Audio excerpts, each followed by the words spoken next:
कक्षा 6 विज्ञान अध्याय 5 पदार्थों का पृथक्करण।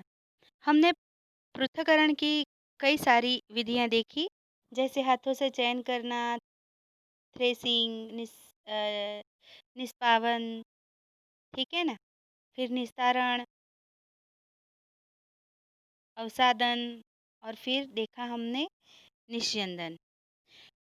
तो इन सारी चीज़ों में, इन सारी विधियों में आपको याद होगा कि हाथों से चयन करने में हम लोग दाने में से कंकड़ वगैरह हाथों से बीनते हैं, ठीक है ना?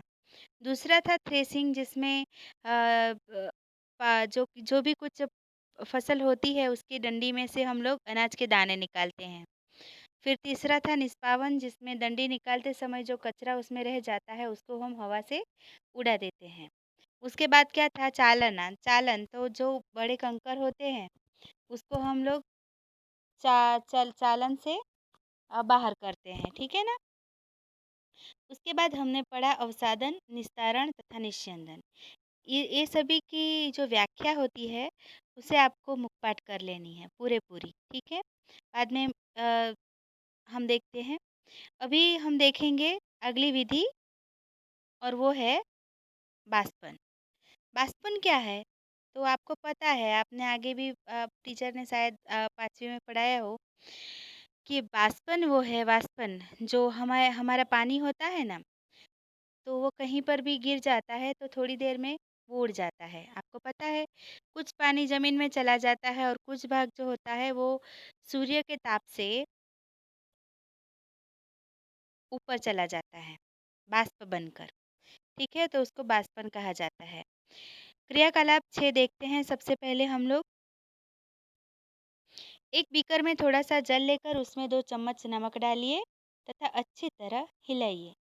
क्या आप इस क्रियाकलाप में हमने मिश्रण से जल तथा नमक को पृथक करने के लिए बाष्पन की प्रक्रिया का प्रयोग नहीं सॉरी जल के रंग में कोई परिवर्तन देखते हैं? हिलाने के बाद क्या आप बीकर में कोई नमक देखते हो? नमक के जल से भरे बीकर को गर्म कीजिए। जल को उबाल कर उड़ने दीजिए। बीकर में क्या बचता है? तो आप देखेंगे नमक बच जाएगा, है ना? तो यहाँ पर हम लोग वाष्पन की विधि देख रहे हैं। तो आपको पता है, हमने अगले वाले पाठ में पढ़ा था कि नमक जो है वो द्राव्य होता है। तो वो बीकर में क्या, पानी में क्या हो जाता है, घुल जाता है ना? तो ये तो हम सबको पता है, चीनी है, नमक है, वो उसमें मिश्रित हो जाती है।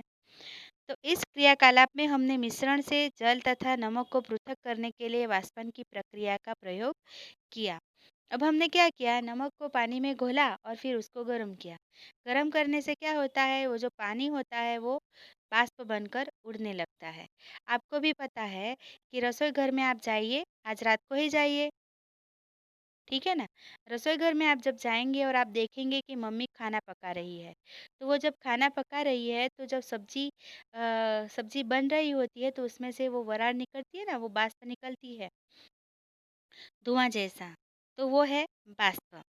तो वो जो वाष्प होती है वो हवा में, पानी जो होता है वो वायु में रूपांतरित हो जाता है और हवा में उड़ जाता है। तो इस तरह से यहाँ पर नमक के घोल को गरम करने पर पूरा जल उसमें से उड़ जाता है और बीकर में क्या रह जाता है, नमक रह जाता है। जल को उसके वाष्प में परिवर्तित करने की प्रक्रिया को वाष्पन कहते हैं। ये एक व्याख्या है जो आपको याद कर लेनी है। जल को उसके वाष्प में परिवर्तित करने की प्रक्रिया को वाष्पन कहते हैं। ठीक है?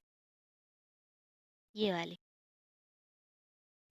जहाँ पर जल होता है, वाष्पन की प्रक्रिया निरंतर होती रहती है। जहाँ पर भी जल हो, चाहे वो समुद्र हो, नदी हो, तालाब हो, आपके घर की टंकी हो, बाल्टी बाल्टी में भरा पानी हो, तो वहाँ पर निरंतर वो जो जल होता है वो वाष्प बनकर उड़ता रहता है, हमें दिखाई नहीं देता, ठीक है? अधिक गर्म होने पर ही वो हमें दिखाई देता है, वरना हमें दिखाई नहीं देता। वरना पूरे दिन वाष्प पानी होता ही रहता है, और ये जो बारिश होती है ना, ये उसी का नतीजा है, जो हम आखिरी पाठ में पढ़ेंगे। आपके विचार से नमक कहाँ से आता है? तो आपको पता है कि नमक कहाँ पर बनता है? नमक जो आप रोज़ खाते हो, जिसके बगैर हमारे खाने में स्वाद नहीं आता। आपको पता है वो कैसे बनता है ना? पता है, सबको पता है कि नमक जो है वो समुद्र के खारे पानी से बनाया जाता है, नमकीन पानी से बनाया जाता है। समुद्र के जल में अत्यधिक मात्रा में लवण मिश्रित होते हैं। इन्हीं लवणों में से एक लवण साधारण नमक है ना? जब समुद्र के जल को बड़े-बड़े उथले गड्ढों में भरकर छोड़ दिया जाता है, बराबर? समुद्र में जब भरती आती है ना, ज्वार आती है ना, तो वो बहुत आगे तक समुंदर आ जाता है। वो नॉर्मली पूनम के वक़्त आती है। तो तब क्या करते हैं, उथले छोटे-छोटे गड्ढे बनाए हुए होते हैं, उसमें वो पानी भर जाता है। फिर वह थोड़े दिनों में सूख जाता है। तो जब समुद्र के जल को बड़े-बड़े उथले गड्ढों में भरकर छोड़ दिया जाता है, तो सूर्य के प्रकाश से जल में गर्म होकर वाष्पन द्वारा धीरे-धीरे वाष्प में परिवर्तित होने लगता है। ये आपको बहुत ही ज़रूरी प्रश्न है, ये पूछा जाता है परीक्षा में कि नमक बनने की प्रक्रिया को आप लिखिए, तो यहाँ से यहाँ तक इतना बड़ा सवाल आपको लिखना पड़ेगा। तो ये याद रख लीजिए कि नमक कैसे बनता है, ठीक है? कुछ समय बाद सारा जल वाष्पित हो जाता है तथा ठोस लवण नीचे बच जाते हैं। तत्पश्चात इन लवणों के मिश्रण का शोधन करके साधारण नमक प्राप्त किया जाता है, क्योंकि समंदर का पानी एकदम शुद्ध तो नहीं होता, इसीलिए उनको क्या किया जाता है, वो नमक को भर लिया जाता है और वापस से फैक्ट्रियों में उसको शुद्ध किया जाता है, उसका शोधन किया जाता है। ठीक है, यहाँ पर देखिए चित्र भी दिए गए हैं। ये बड़े बड़े गड्ढे बनाए गए हैं, उसमें पानी भर जाता है और वो सूर्य के प्रकाश से उसमें से बाष्प बनकर पानी उड़ जाता है और जो लवण होते हैं वो यहाँ पर नमक के रूप में नीचे रह जाते हैं, जिसको इकट्ठा कर शोधन कर नमक बनाया जाता है। ठीक है ना? अब आगे देखिए, पृथक्करण की एक से अधिक विधियों का उपयोग। कई चीज़ें ऐसी होती है जिसे हम एक विधि से अलग नहीं कर सकते, तो उसके लिए क्या करना होता है, पृथक्करण की एक से अधिक विधियों को इस्तेमाल करना पड़ता है। अभी हम एक क्रियाकलाप देखेंगे जिसमें हम एक से अधिक विधियों को का उपयोग करके अलग करेंगे। हमने पदार्थों को पृथक करने की कुछ विधियों के बारे में अध्ययन किया है। प्रायः किसी मिश्रण में उपस्थित विभिन्न अवयवों को पृथक करने के लिए केवल एक विधि का उपयोग पर्याप्त नहीं होता है ना? तो ऐसी स्थिति में हमें एक से ज़्यादा विधियों का इस्तेमाल करना होता है। तो हम देखते हैं क्रियाकलाप 7, रेत और नमक का मिश्रण लीजिए। यहाँ पर हमें क्या करनी है, थोड़ी रेत लेनी है और थोड़ा नमक लेना है, उसको मिक्स कर देना है। इसे आप कैसे पृथक करेंगे? हमने पहले ही बोला था कि दोनों की साइज़ एक जैसी होती है, तो वो हम हस्तचलन की विधि से पृथक्करण कर नहीं सकते, क्योंकि बहुत छोटे होते हैं। रेत और नमक मिल जाते हैं तो हम इसको हाथों से अलग नहीं कर सकते। तो इसके लिए हम क्या करेंगे, इस मिश्रण को बीकर में रखिए तथा इसमें कुछ जल मिलाइए। चलिए, जल मिलाने से क्या होगा? नमक और रेत के मिश्रण में जल मिलाने से क्या होगा? नमक जो है, रेत जो है, वो वज़न में भारी होने के कारण बीकर में नीचे बैठ जाएगी और नमक जो है, वो द्राव्य होने से क्या होगा? वो पानी में घुल जाएगा, है ना? तो अब क्या करेंगे हम? तो इसे निस्तारण या निस्यंदन द्वारा पृथक कर सकते हैं, है ना? तो अब क्या करेंगे? रेत जो है वो बीकर में नीचे बैठ जाती है, तो हम नमक वाला जो घोल बन गया, पानी बन गया, उसको निस्तारण की प्रक्रिया से अलग कर देंगे। हम निस्यंदन की प्रक्रिया से भी अलग कर सकते हैं। मतलब निस्तारण वाली कौन सी विधि है? तो हम बीकर को तिरछा करके सारा पानी निकाल लेंगे और निस्यंदन वाली कौन सी विधि है? तो हम कपड़े या छलनी से उसको चाल लेंगे, ठीक है ना? पृथक कर सकते हैं। निस्तारित द्रव्य में क्या है? क्या आप सोचते हैं कि इन जल में वही नमक है जो कि आरंभ में मिश्रण में था? तो हाँ, वही जल है ना? वही जल है। नमक है जो आरंभ में हमने मिश्रण किया था, क्योंकि वो नमक जो है वो पानी में घुल गया है और रेत है जो नीचे बैठ गई है। अब इस निस्तारित द्रव्य में से नमक व जल को पृथक करना है। अब हमने तो पानी जो था हमें तो नमक अलग करना था। लेकिन हमने तो अब इसमें एक और काम बढ़ा दिया है। हमने क्या किया, उसमें पानी मिला दिया, तो अब पानी और जल को अलग करना पड़ेगा। तो हमने आगे वाले क्रियाकलाप में देखा, क्या देखा कि नमक को गर्म करने से नमक में से पानी क्या होगा, वाष्पन होकर उड़ जाएगा, है ना। तो यहाँ पर एक केतली लेनी है। केतली देखी है, वो जो चाय वाला लाता है ना, वही। किसी के घर में होगी भी शायद। तो केतली लेनी है, उसका ढक्कन बंद कर देना है। केतली का चित्र भी यहाँ पर इधर दिया गया था, देखते हैं है कि नहीं।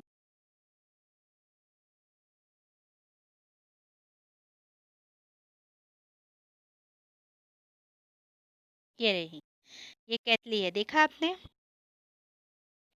यहाँ पर। तो उसका ढक्कन जो है वो बंद कर देना है।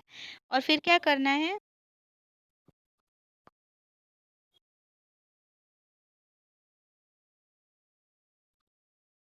केतली को गर्म करना है नीचे से। क्या आप केतली की टोटी से भाप निकलते देख सकते हैं, ये देखिए यहाँ से। यहाँ पर एक ही जगह है जहाँ से भाप निकल रही है, ऊपर से तो ढक्कन बंद है, तो आप भाप निकलते हुए देख सकते हैं। एक धातु की प्लेट लीजिए, यहाँ पर एक हमें धातु की प्लेट लेनी है और उसमें कुछ बर्फ रखनी है। प्लेट को केतली की टोटी के ठीक ऊपर पकड़े रखना है, इस तरह से, है ना। इससे क्या होगा, ये जो केतली में से भाप निकल रही है ना, वो वहाँ टकराएगी ठंडे बर्तन पर, ठीक है। क्योंकि वहाँ पर क्या है, बर्फ है, तो वहाँ ठंडक ज़्यादा है। क्या देखते हैं, केतली के सारे जल को भाप में बदलने दीजिए, देखिए दीजिए। जब भाप बर्फ से ठंडी की गई प्लेट के संपर्क में आती है, यहाँ से निकल के वो वहाँ संपर्क में आती है, तो क्या होता है, उसका संघनित होकर द्रव्य जल बन जाती है। प्लेट के नीचे से बूंद बूंद होकर नीचे गिरने लगती है, देखा आपने। और जल भी अलग हो गया, अंदर नमक रह जाएगा। इस तरह से जब संघनन द्वारा भाप बना है, वह जल वाष्प से उसकी द्रव्य अवस्था में परिवर्तित होने की प्रक्रिया को संघनन कहते हैं। देखा आपने, हमने देखा वाष्पन, और ये दूसरी व्याख्या है, जल से उसकी द्रव्य अवस्था में परिवर्तित होने की प्रक्रिया को संघनन कहते हैं। तो वाष्प कैसे द्रव जल में वापस से परिवर्तित हो जाती है, तो यहाँ पर आप देखो, ये संघनन कहलाता है। ये भी एक व्याख्या है जिसे आपको मुँहपाठ कर लेनी है। क्या आपने कभी जिस पात्र में दूध को थोड़ी देर पहले उबाला गया था, उस पर ढकी प्लेट पर संघनित जल की बूंदों को देखा है? आज आप देखना, ठीक है। गरम मम्मी जब करके रखती है ना, जो दूध है, सब्जी है, भात है, मतलब चावल है, दाल है, तो उस पर मम्मी ढक के तो रखेगी ही ना कुछ, खुला थोड़ा छोड़ देगी। तो वो जो ढका हुआ बर्तन होता है, उसको आप देखिए उठाकर, उसके नीचे पानी की बूंदें होती है, वो किस प्रक्रिया से बनती है, संघनन की प्रक्रिया से बनती है, ठीक है। भाप जल को गर्म करने से भाप बन जाता है, और भाप ठंडी होकर क्या बन जाती है, पानी की बूंद बन जाती है। इसी प्रक्रम से हमारी बारिश भी होती है। ये हम पिछले पाठ में पढ़ेंगे, आगे वाले पाठ में। तो इस प्रक्रम में हमने मिश्रण से नमक, रेत तथा जल को निस्तारण, निस्यंदन और वाष्पन तथा संघनन की विधियों का प्रयोग कर सफलतापूर्वक पृथक किया है। यहाँ पर हमने कितनी विधियाँ का इस्तेमाल किया, सबसे पहले निस्तारण, निस्यंदन, बाष्पन, संघनन, 4 विधि का उपयोग करके सफलतापूर्वक हमने जल, नमक और रेत को सफलतापूर्वक पृथक किया है, ठीक है। तो हम आगे का कल पढ़ेंगे।